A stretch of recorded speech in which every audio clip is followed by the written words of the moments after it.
My mom begged me to come home for the holidays. I'm Claire Miller. I'm 30.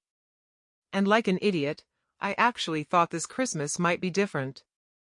She called me in London at 3 o'clock in the morning, sobbing on FaceTime about how we never see you anymore and how the whole family needs you here.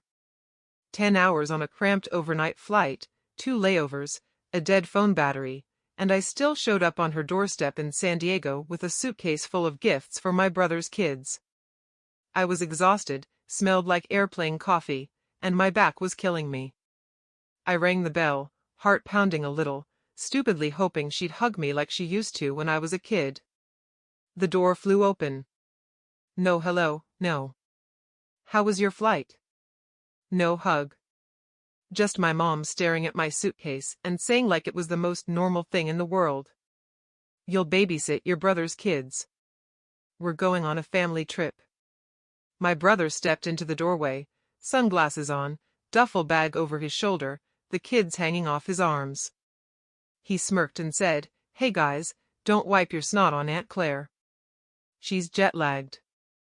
They all laughed like I was the punchline to a joke. My parents, my brother, the kids, everybody cracking up while I stood there with airplane hair and a credit card bill full of tickets I'd paid for. I didn't yell. I didn't cry. I just felt something in me click off like a switch. I smiled, set my suitcase down in the entryway, looked my mom right in the eye, and said one sentence. And that was the moment everything flipped. The laughing stopped. The color drained from their faces. And my mom kept whispering, "No, no, no way." By the time I was done, their dream vacation wasn't happening. Their house was on the line, and I was finally done being their free babysitter and personal bank. Stay with me until the end and I'll tell you exactly how one ungrateful daughter ruined her family's perfect holiday and took her life back in the process. The funny thing is, the moment I said that one sentence, the whole room froze. But to really understand why, you have to know what those people at the door had been doing to me for years. My mom didn't just miss me when she called me in London. 2 weeks before that 3 a.m. FaceTime, she had already texted me screenshots of crazy expensive holiday prices, hinting that she and my dad could never afford a trip like that unless I helped a little. Just this once was how every single favor started. When my dad needed knee surgery, I wired money. When my brother Jason maxed out his credit cards on his big e-commerce idea, I helped him consolidate his debt. When the water heater broke and the mortgage was overdue, I sent money and my mom posted photos the next week from a new brunch place downtown. I live in a tiny flat in London. I cook most of my meals at home. I walked to work in the rain and somehow I was still paying for Uber Eats and streaming services in a house I didn't live in on a continent I didn't even live on anymore.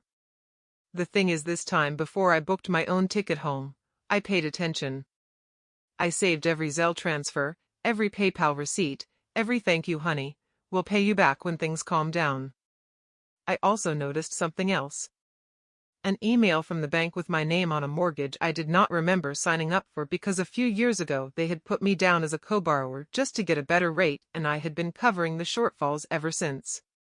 So while my mom was crying on FaceTime about how the kids miss you so much, Mia keeps asking when Aunt Claire is coming, I was sitting on my bed in London, staring at my banking app, realizing that the only time my family treated me like part of the group was when a bill was due. I almost said no.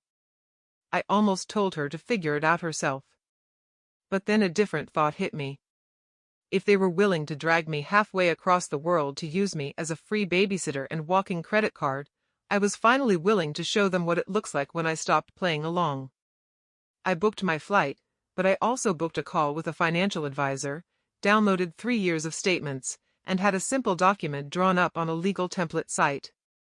So, standing in that doorway in San Diego, while Jason laughed, and my mom announced my babysitting schedule like it was a done deal, I wasn't just the tired, jet-lagged daughter they were used to. I rolled my suitcase inside, let the kids jump around my legs, and followed them into the kitchen where their printed itinerary was laid out on the counter like a glossy promise. Resort photos, flight times, family package in bold letters. My mom tapped the brochure and said, "See, this is why we needed you here, honey. The kids will stay with you.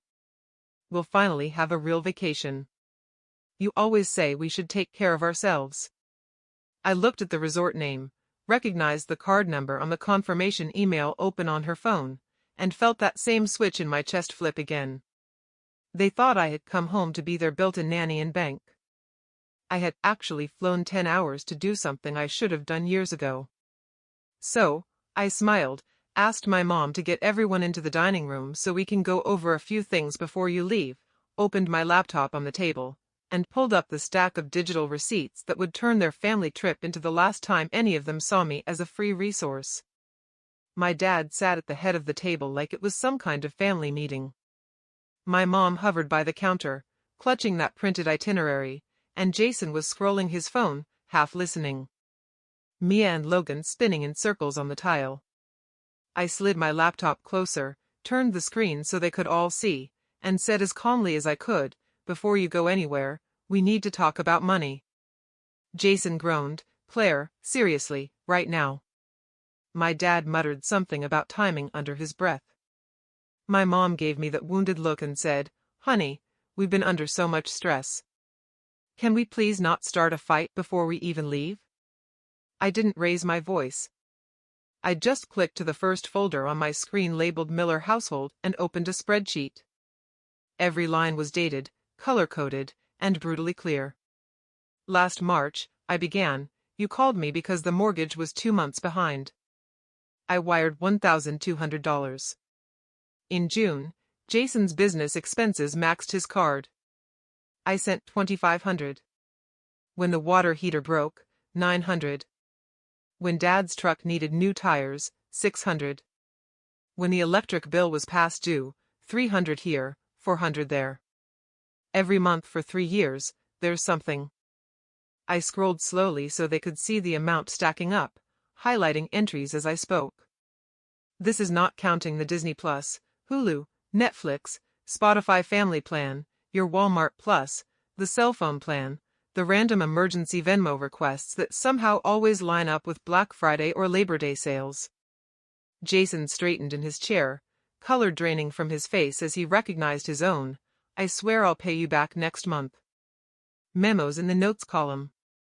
My mom's hand flew to her mouth when she saw her text screenshotted next to deposits for gas money to visit Grandma, followed by photos of her at a new nail salon. My dad's jaw tightened when he saw the PayPal transfer labeled knee surgery co-I and then the receipt for a brand new flat screen that showed up the same week. "This isn't fair," my mom whispered. "You're making us look like bad people." I shook my head. "I'm not making you look like anything. I'm just showing you what actually happened." Then I scrolled to the bottom to the row in bold. The total number sat there big and undeniable. "In the last 36 months, I said quietly, I have sent this house just over $60,000. The room went dead silent. Jason blinked hard. My dad stared at the wall. My mom kept whispering, "No, that can't be right. That can't be right." Like if she said it enough, the math would change. I reached into my bag and pulled out a thin stack of printed pages, slid them onto the table next to the itinerary for their dream resort. "This," I said, "is a simple agreement. It's not a lawsuit. It's not me taking you to court.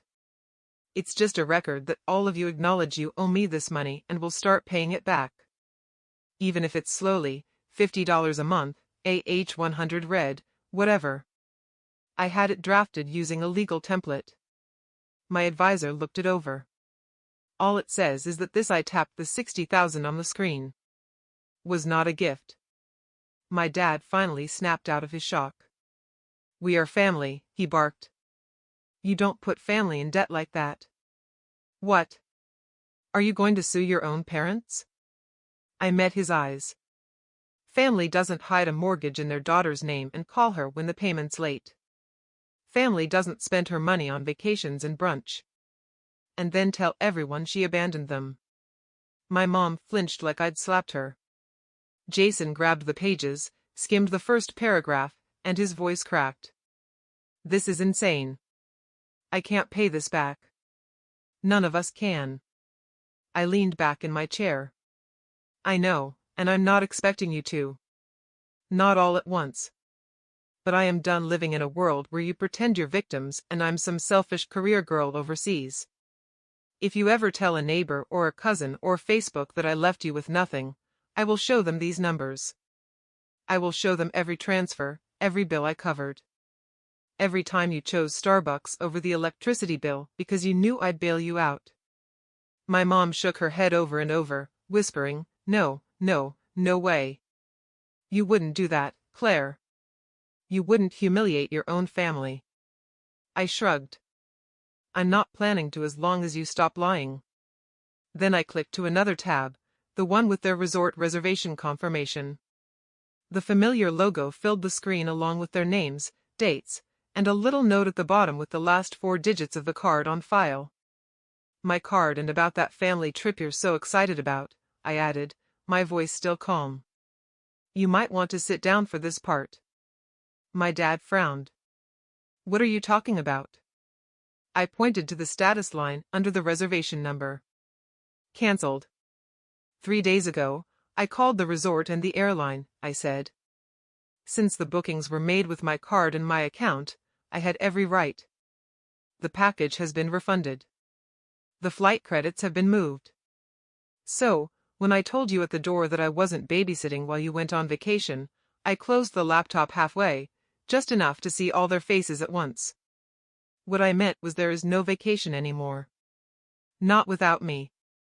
Not without my money. Not ever again on my dime.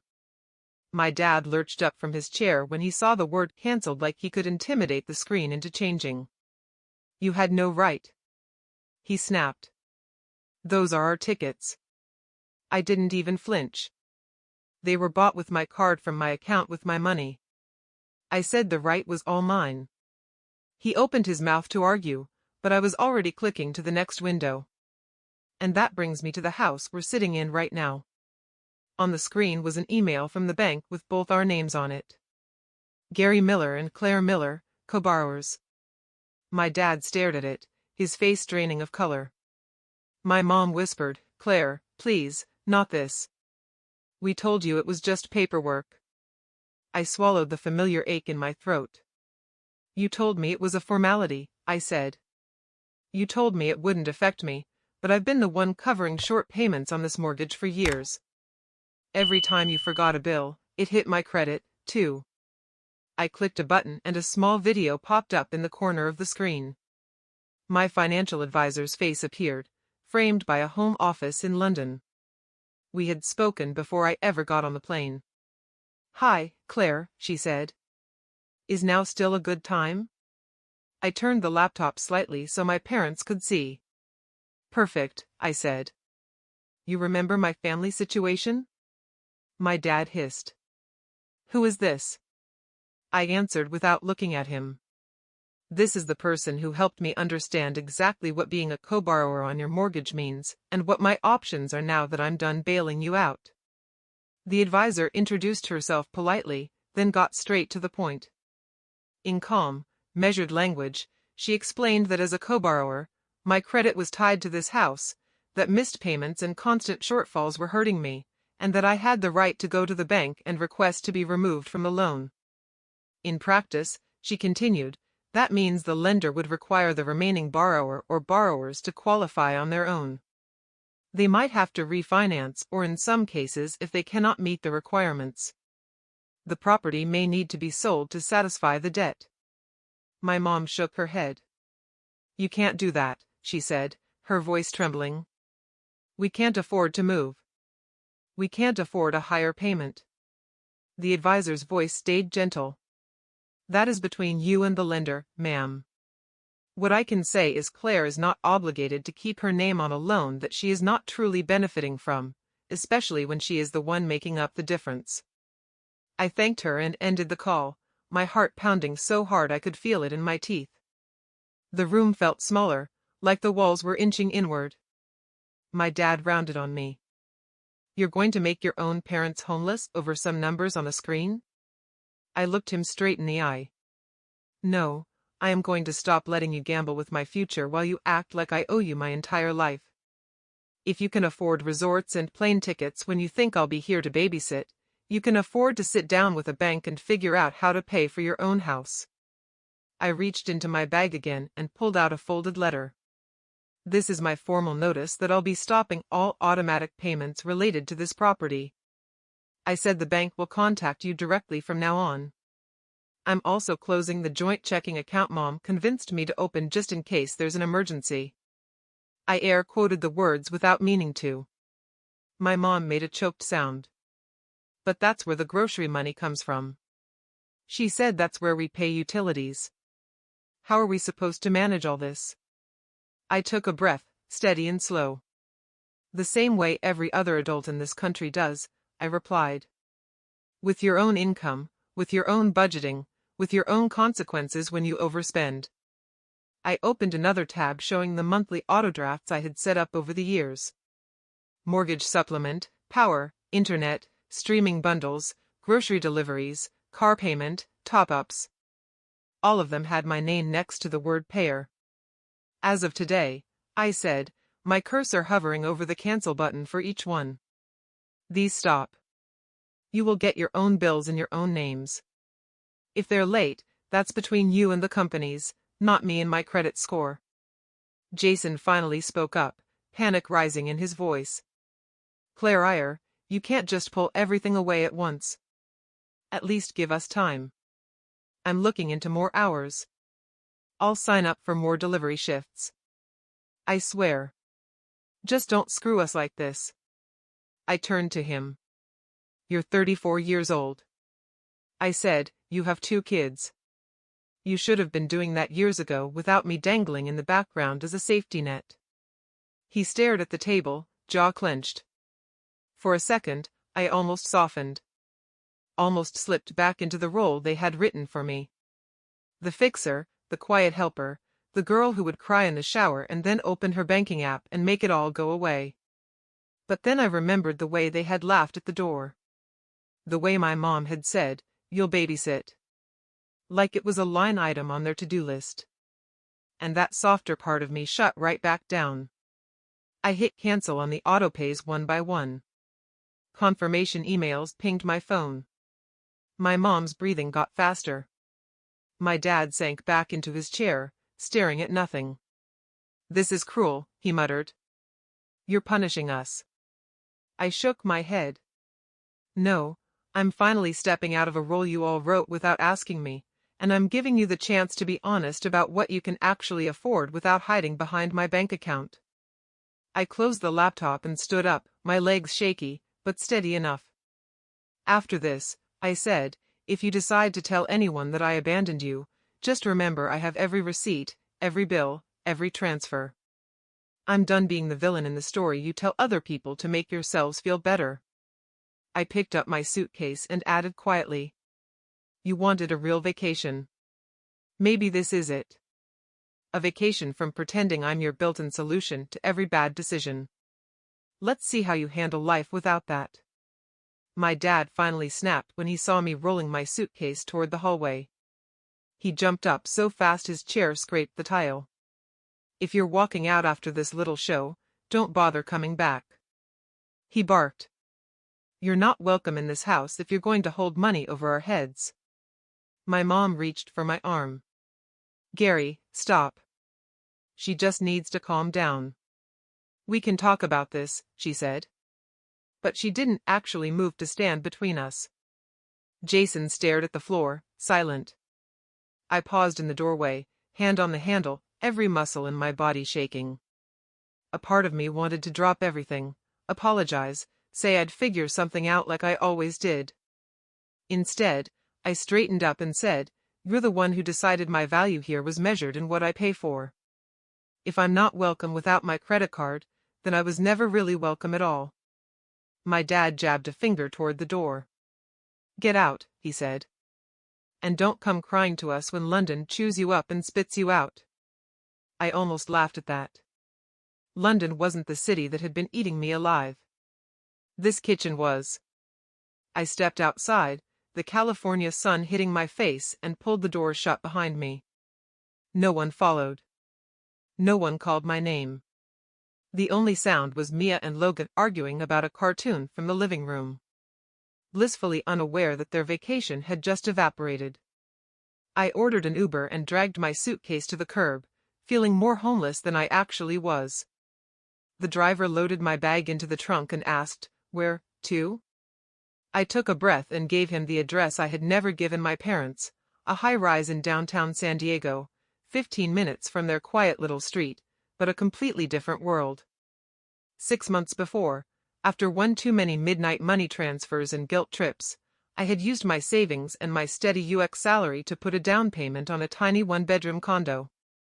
I told my family I was just thinking about coming back to the States someday, but I had already signed the papers. The plan was to move in slowly, quietly once I figured out how to disentangle myself from their finances without blowing everything up. Tonight proved there was no gentle way to do it. When the Uber pulled up in front of the glass building, it felt surreal. I swiped my key fob, wheeled my suitcase through the lobby I'd only seen twice, and rode the elevator up to the 8th floor. The condo smelled like fresh paint and new carpet. Not like anyone's cooking or stress or desperation, just empty. Mine.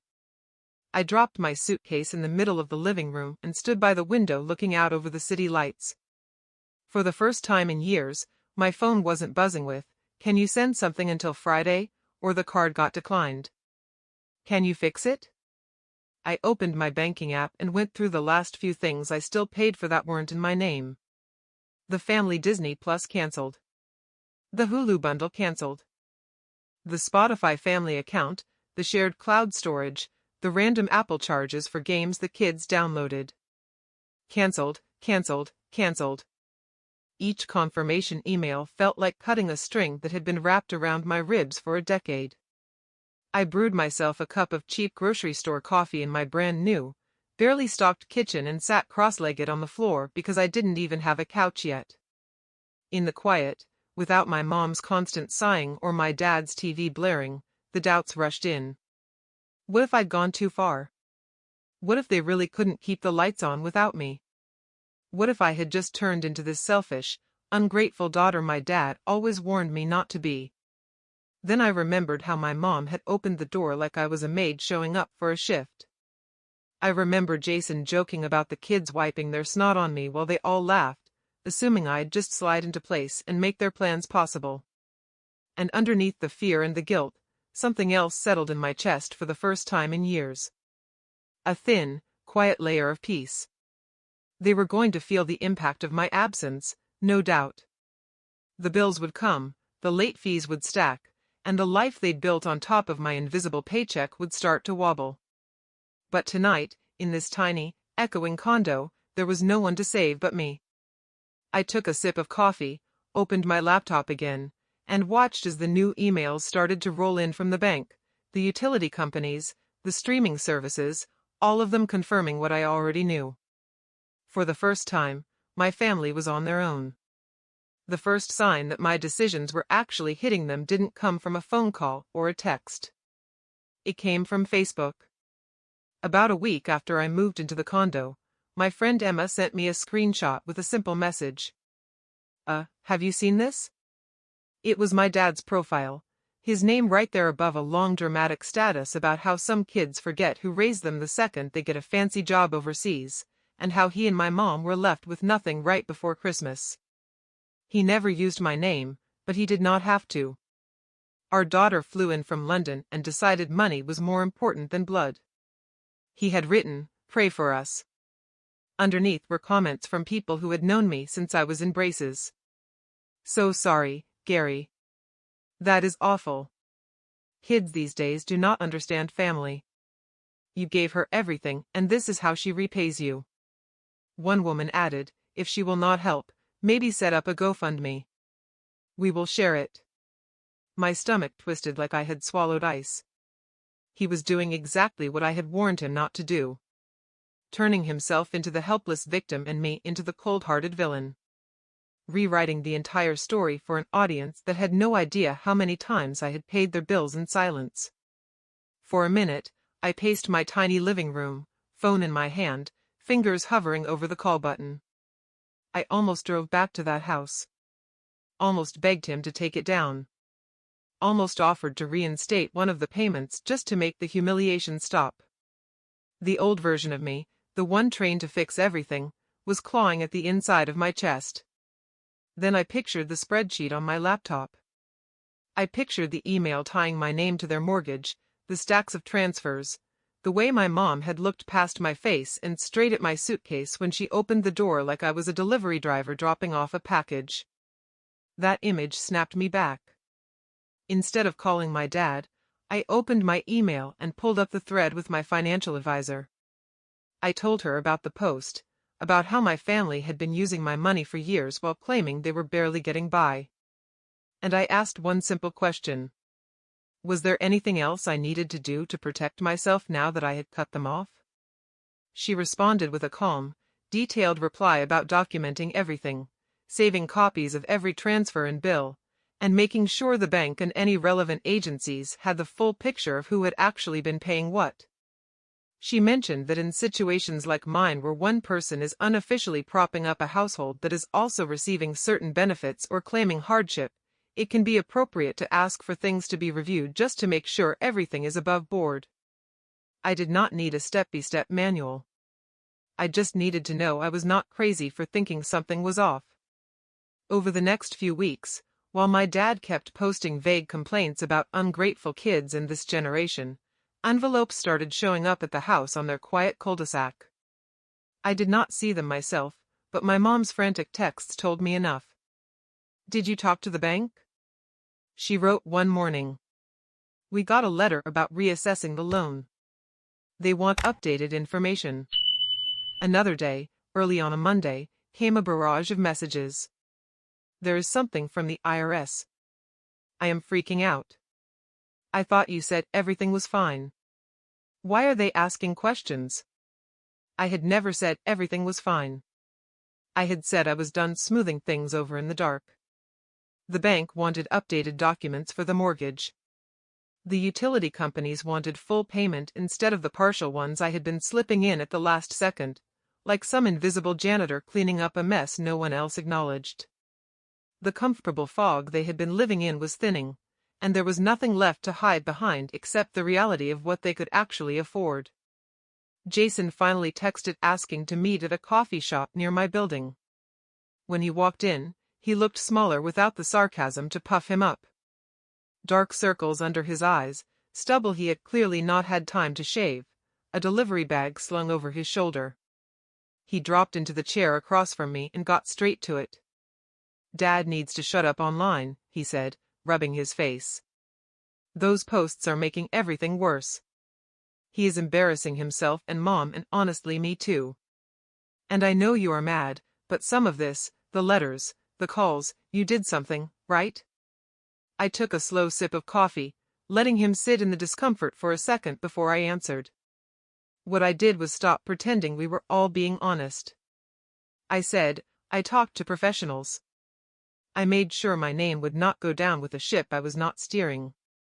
If that means some systems are finally noticing where the money has actually been coming from, that is not my fault.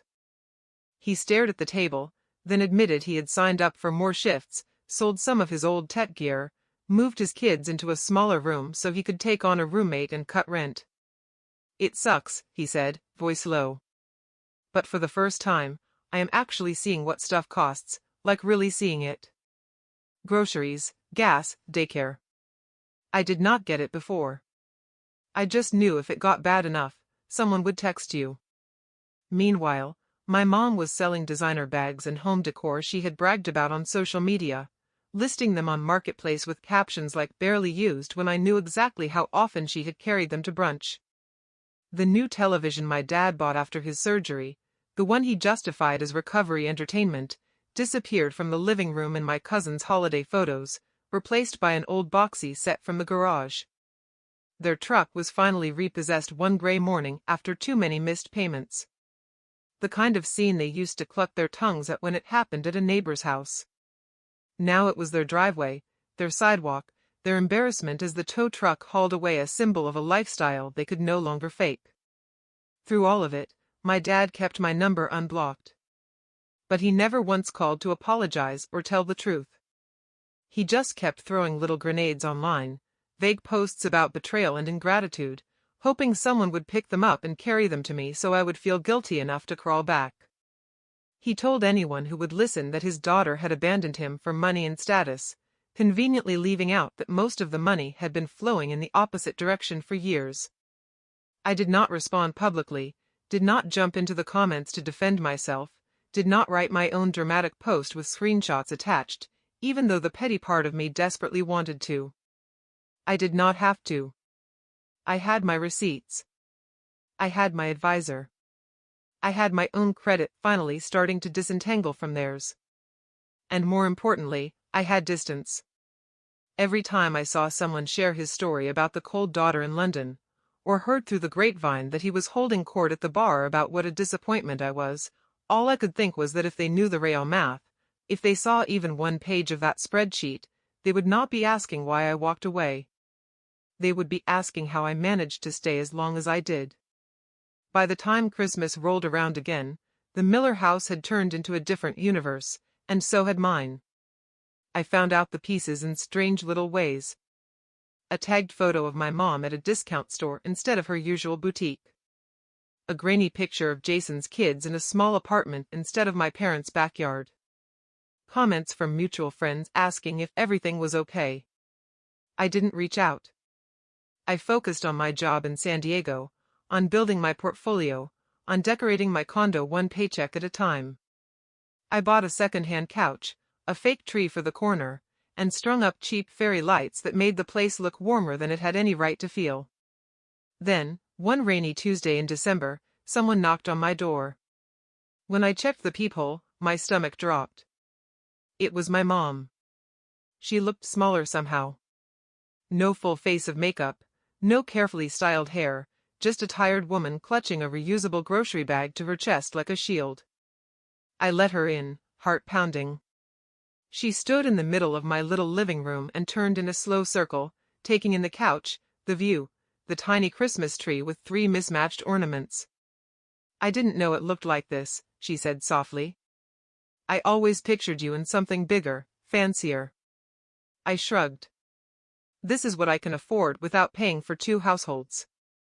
She winced like the words physically hurt. Then she opened the bag and pulled out an envelope. Inside was a check. Not for 60,000, not even close, but it was something. "It's from selling things," she said quickly, eyes shiny. "Bags, some jewelry, that coffee table you hated. And I've been picking up extra shifts at the office. It's not much, but it's a start." I told Jason we can't pretend it was all a misunderstanding anymore. For a second, I just stared at the check. It wasn't about the amount. It was about my mother who had spent years acting like my money grew on trees, standing in my small, very human-sized living room and admitting out loud that she'd treated me like an ATM. She sat down on the edge of the couch and started crying, not the manipulative, loud sobbing from the 3 a.m. FaceTime call. Quiet, broken little sounds. "Your father still says you betrayed us. She said he tells everyone you turned on your family because you think you're better than us, but I can't keep saying it. Not after seeing those papers. Not after the bank letters. We did use you." I did. I sat next to her, leaving space between us. "I'm not asking you to hate him," I said. "I'm asking you to stop letting him rewrite what happened just so he doesn't have to feel guilty." She nodded, wiping her face. "Jason's working," she added. "Like really working, driving late nights doing warehouse shifts. He moved into a smaller place. The kids share a room now, but at least it's a place he pays for himself. He wanted me to tell you, thank you for the spreadsheet." I actually laughed at that. A short surprised sound. "I didn't make that for him," I said. "I made it for me." She looked at me carefully. "Do you think someday we could have a Christmas where you come over and it's just dinner? No money talk, no hidden bills, just us." My throat tightened. "Maybe," I said. But that only happens if everyone in that house understands I am not their safety net anymore. If I come, it's because I want to, not because there's a payment due. She nodded again, stood up, and hugged me. A real hug this time, the kind I'd been chasing for years. When she left, I slipped the check into a drawer. I didn't cash it right away. I just needed to know that for once the flow of money was pointed in the other direction. As for my dad, the last thing I saw from him was another vague post about family turning their backs. I muted him, then finally blocked his profile and his number. It felt less like slamming a door and more like closing a wound that refused to heal. That Christmas Eve, I sat alone on my couch, tree lights blinking, a cheap mug of hot chocolate in my hands. And for the first time in my life, I didn't feel obligated to be anywhere else. No flights, no babysitting schedule, no emergency transfers, just quiet, just mine. Here's what I learned. Family doesn't stop being family just because you say no. The people who truly love you will eventually adjust to your boundaries. The ones who were only there for what you could provide will call you selfish the moment you stop bleeding for them. It hurts. It's lonely. But sometimes distance is the only way to stop drowning in someone else's bad decisions. So, let me ask you this. If the people draining your bank account and your sanity share your last name, would you keep paying the price just to be called loyal? Or would you walk away like I did and finally give yourself permission to be your own family first?